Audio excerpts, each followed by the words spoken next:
The daily life we perceive with our five senses is not reality.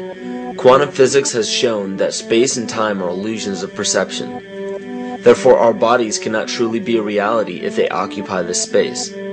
Ernest Rutherford performed an experiment in Manchester that revealed to him the shape of the interior of an atom. Scientists were shocked to discover that the atom is almost entirely empty space. The question then became, how could this empty atom possibly make the solid world around us? Our true consciousness does not exist in our brains or in our bodies. But this illusion of our individual bodies, along with the misinformation of our true origins, has manifested the idea that we all think independently from one another. With this misunderstanding, it would seem impossible to scientifically explain telepathy, clairvoyance, spiritual mediums, and other phenomena dealing with transferring information between sources without physical means of communication. But when you understand that there is a common spiritual bond between all things in the universe, and that we are all part of one divine intelligence, no phenomena is unexplainable. This simple understanding fills all the holes in modern religions. It explains reincarnation, déjà vu, predictions of the future, and literally every event, occurrence, or anomaly ever experienced. The blank matter within the most basic building blocks of perceivable existence is malleable and molded by intent. This means that consciousness shapes our reality. This seems difficult to accept for most, and it is quite understandable. In modern times, we are taught from an early age how to think rationally and tangibly. This is a very left-brain method of education, and it has more harmful effects than it's given credit for. The left brain deals with logic, details, facts, patterns, practicality, science, and math, as the right brain deals with feeling, intuition, symbols, images, risk-taking, philosophy, and religion. With a deliberate push for government-controlled educational curriculums, generation after generation of the youth are being taught to focus only on the facts, figures, and numbers. Repetition is used to train children subconsciously to accept what they're learning. Children aren't rewarded for questioning the validity of the information they receive. They are ridiculed. However, the children who blindly accept the information as true and merely regurgitate the information on command when it is time to take a test, those children go on to become the decision makers in our government, law, medicine, business, and every other occupation with power and prestige. The most detrimental effect of being pushed away from holistic thinking with the full brain into a strictly left brain thought is what is known as the suppression of the feminine. Every male and female have both feminine and masculine qualities. It has nothing to do with man or woman. These are represented by the left and right brain, yin and yang, black and white, light and dark, and most every other duality. Both are vital to our spiritual and physical health. In ancient Egypt, the female was the rightful heir to the throne. The male she chose to marry became pharaoh. This depicted the goddess tradition that has been destroyed to make way for a patriarchal, male-dominated society we see enforced in every major denomination. In suppressing the feminine of every society and pushing the people to strictly left-brain thinking, the natural ability for humanity to feel earthly, cosmic, and personal energy became lost. Traditions that were passed on through shamans, witch doctors, magicians, psychics, and seers of all kind became outlawed and ridiculed and given a stigma of something out of a Hollywood movie. Every religion explains that we are children of God and have godliness inside of us. If you erase the anthropomorphized God and understand that God is nothing more than the spiritual web that connects all things, all religious scriptures begin to make much more sense.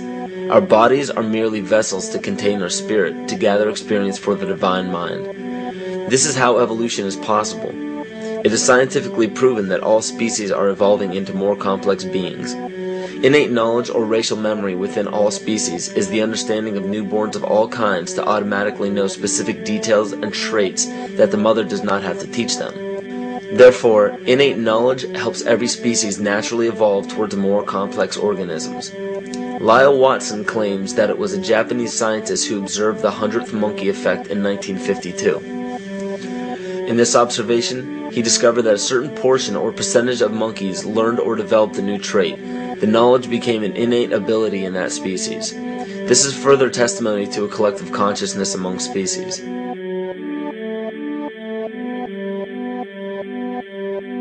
Everything in existence has a natural vibration to it, from our atoms all the way to the vastness of the universe. To show a simple connection between the earth and our bodies, take a look at our body's harmonic focal points, better known as our chakras.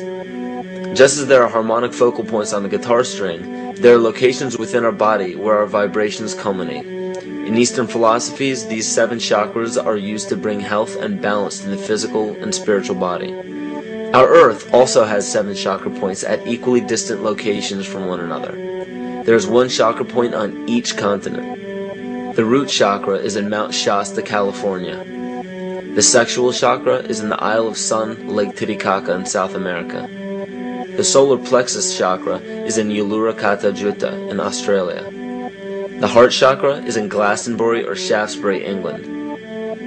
The throat chakra is where the Great Pyramids of Giza in Egypt are. The heart chakra is at Kuhe Malak Sia in Iran. And the crown chakra is at Mount Kailas in Tibet. Scientifically, this is explained because at the core of our Earth there is a molten iron crystal that resonates at approximately 7 Hertz. There are energy vortexes all over the Earth where electromagnetic energy emanates. There are also several vile vortices surrounding the equator where strange anomalies occur, such as radio and compass malfunctions, as well as plane and ship disappearances. You may have heard of a few of these. So the intangible parts of our existence, such as emotions, are part of the true reality of higher consciousness. If emotions are part of a realm that we cannot experience with our 5 senses, then how is it that we are all aware of our emotions? What most people believe to be emotions are not truly the emotion itself. What we are experiencing is the physical manifestation of these emotions. Anger causes disturbance in the psyche, which manifests itself in the ego. These manifestations cause the heart rate to increase, body temperature to rise, and spawn many other physical traits that signify anger. Just as music from the radio is a physical manifestation of an intangible signal, our experience of emotion is the physical manifestation of an intangible signal as well. It has been shown that our emotions have a vibratory frequency to them. Furthermore, there are only 2 emotions that humankind experiences: fear and love. All other emotions branch either directly or indirectly from these 2 emotions. Fear has a long and slow frequency vibration to it, while love has a very rapid and high frequency. To show that vibration is the very foundation of existence, Hans Jene developed what is known as cymatics in the 1940s to show that when vibrations of sound are passed through a form of media, there is a set pattern that will follow. When the frequency increases, the media develops into a more complex pattern. This is precisely what is happening to our Earth and to humanity. There are 64 possible codes of amino acids in our DNA structure made from 4 elements: carbon, oxygen, hydrogen, and nitrogen. By any means of logic, we should have all 64 codes activated within our DNA structure. Yet we presently only have 20 active codes. And of these 64 possibilities, it appears that only 20 of these codes are turned on right now for us, the 20 amino acids. There is a switch that turns off and turns on where those coding sites lie, and that the switch for that turning off and turning on is what we call emotion. And this is the first time that we've ever seen the patterns of emotion directly physically linked to human genetic material. Well, fear is a long, slow wave of emotion. So this wave of fear is a long, slow wave and touches relatively few sites on this DNA. So an individual living in fear is limited to the number of antennae that they have available to them, whereas an individual living in the pattern of love, this is love in DNA. You can see it's a higher frequency, shorter wavelength. We have many more potential sites for coding along that genetic pattern. This information, this is amazing. This is the first time we've ever had a hard digital link between emotion and genetics. This is important to understand because another researcher named Vladimir Popanov measured tiny particles of light called photons inside a vacuum tube. The photons were scattered as expected. A sample of DNA was then entered into the vacuum tube and they measured the photons again. They found that the particles of light aligned themselves along the axis of the DNA. Then, as they removed the DNA sample, the photons remained aligned to the same form of the DNA even though no DNA was present. This is what is known as the phantom DNA experiment. Science has now bridged a very important gap between physical and ethereal, or spiritual. Our emotions directly affect the structure of our DNA, which directly shapes the physical world we experience every day. So the messages left by the ancients that we've explained here were more than just prophecies about a one-world government or a new world order. We now understand why the study of the heavenly bodies were so important. The rotation and orbit of all that makes up our universe serves as a clock to map changes and transitions. This helped the ancients understand that the change of the heavenly bodies were a mirror to the changes of all existence. December 21st, 2012 is simply a natural transition from one form of energy to the next, the transcendental evolution of man. This date is what's known as 0 point. Our sun, as well as our planet Earth, is losing its magnetic field as the Earth is slowing in its rotation. All the while, its base resonant frequency, also known as the Schumann cavity resonance, is increasing in accordance with the predictable sequence of the Fibonacci theory. At a cellular level, our bodies respond to an electromagnetic pulse. The ancients called this the sacred circuit. The cells receive this pulse from the brain, which receives its pulse from the heart, which receives its pulse from the earth. This pulse comes from the solar system, which from there comes from the galaxy, which ultimately comes from our entire universe. We literally share a pulse with all of existence. Yet another example of everything being one. For as long as scientists have been recording the Earth's pulse, it has remained at approximately 7.8 cycles per second. This was a constant fixed number until 1986 into 1987. It rapidly began increasing to about 9 cycles per second in 1996. So in one decade, it increased by about 2 cycles per second. By 2012, this pulse will be right around 13 cycles per second, just as the Fibonacci theory indicates. What does this mean for humanity?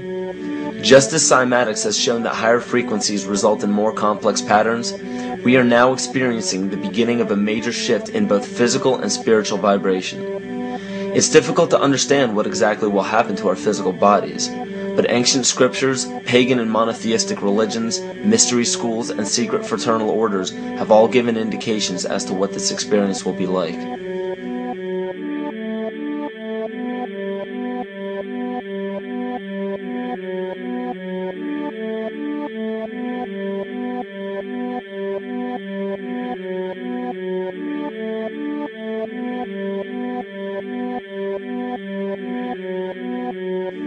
This will be the shift of the ages, the transcendental period of monumental changes to humanity. Those unprepared for this transition will likely not be able to cope with the rapid changes in the psyche. The only way to prepare for what is to come is what we have sought after for our entire lives: truth. Not the truth about governments, commerce, religions, terrorism, or anything external, but the truth within ourselves, within our psyche and our shadow self. Especially in Western cultures, we are taught that being normal means only being happy and never sad, only loving and never angry, only forgiving and never jealous. This sounds plausible, but it is not. We are not meant to repress any negative emotions because it causes imbalance. To conquer our emotions, we must embrace them, not fight them. We must acknowledge them and allow them to serve their purpose as we learn from them. The ancient Essene culture left teachings dating back about 6,000 years. They taught that our relationships with one another, with the universe, and with situations and events are mirrors of the parts of our psyche that need to be cleansed. Author Greg Braden beautifully explains this entire segment at great length in his work. His hard work and understanding of these subjects contributed largely to the marriage between science and spirituality.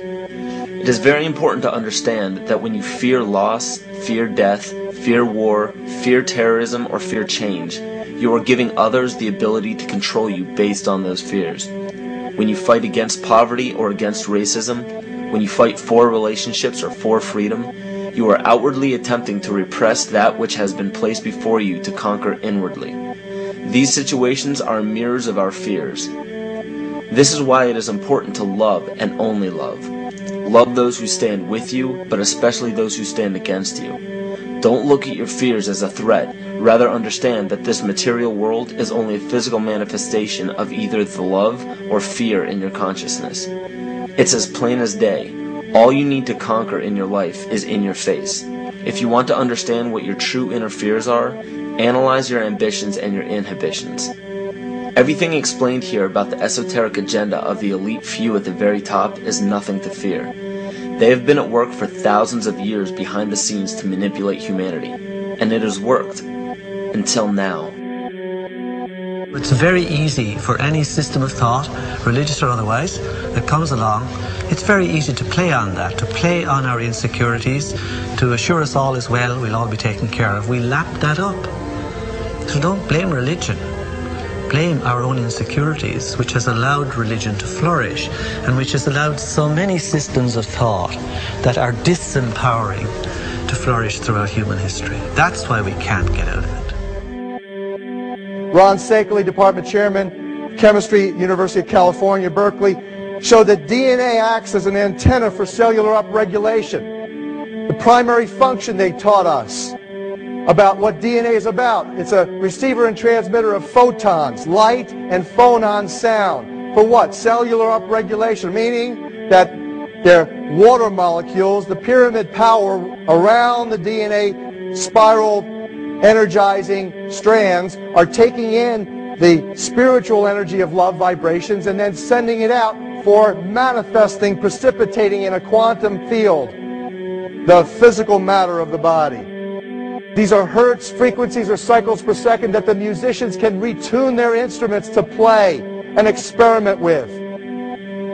Why? Again, these are the Creator's musical scale, the original solfeggio, buried for 3,000 years in the Bible. So the ancient priests who knew how to levitate the huge stones for the building of the pyramids, and the Masonic knowledge that predated ancient Egypt, the ability to have this information, these frequencies, serve the function of creation, destruction, and miracles on behalf of the empowered people who had access to this knowledge. I say that because of this metaphor.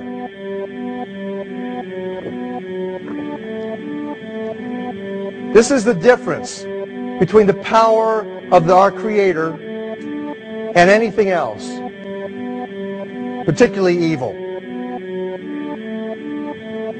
That you can go into a pitch black room full of evil, full of darkness, and light a little candle, and instantly that darkness flees. But you can't do the opposite. You can't go into a well-lit room full of truth and wisdom and righteousness and joy and health and harmony with the universal power. You can't take any amount of darkness and go into that well-lit room and have any effect whatsoever. That is the metaphor which I frequently think of when I think that I'm not empowered. It is the greatest lesson for me, and I think for everybody else, to know that we're on the winning side and that we win in the end. As you are watching this, understand that it is not a fight to be fought. It is not a war to be waged. No gun rights have to be exercised. Not a finger has to be lifted. Most people wonder how one person can make a difference. They ask that if all this is so simple and this information is available, why hasn't someone else conquered their fears and changed the world for everyone else? This is the most difficult and beautiful conundrum to our lives. Your reality affects you and only you. Your curiosity has led you to this genre of information to serve a very specific purpose in your life. To understand visually how the universe is truly a hologram, a math professor at Yale University developed the formula that is plugged into a computer program. Named after him, the Mandelbrot set shows a seemingly disorganized pattern. But no matter how far you zoom into the design, you will always find the same pattern within the whole pattern. Each fractal, broken down infinitely, will always reflect the whole. When one fractal changes its pattern, the sum total of the whole pattern changes along with it. This exemplifies that the whole world does not need to be awoken. There is no race to inform the 6 billion people on this planet of this message. It is only important that you, personally, learn to conquer your innermost fears and learn to love. When you see your fears for what they are and master your emotions, then, and only then, will you truly be free.